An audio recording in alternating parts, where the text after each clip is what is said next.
MP హీరోగా చేసే ప్రయత్నాల్లో భాగమేనా ఇలా ఆర్టిస్ట్గా చేయటం? అంటే ఇంటెన్షన్ ఏంటి? Process sir. ఇప్పుడు ఐ కమ్ ఫ్రమ్ నోవేర్ కదా సార్.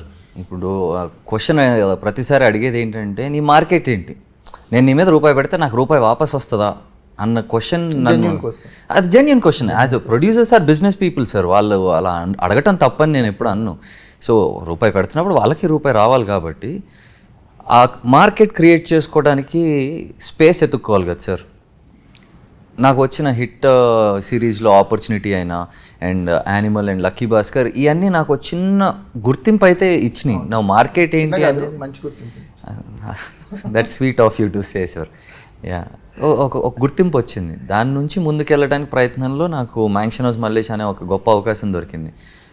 దాన్ని వదులుకుంటే నా అంత పిచ్చోడు ఉండడం అని చెప్పి దూకేసా దీంట్లోకి. నేను హీరో అవుదాం అనే ప్రయత్నమేనా? అంటే ఫస్ట్ నుంచి ఉంటుంది కదా సార్ అందరికీ. 100 మందిలో మీరు అన్నట్టు 99 మంది హీరో అవుదామని వస్తారు.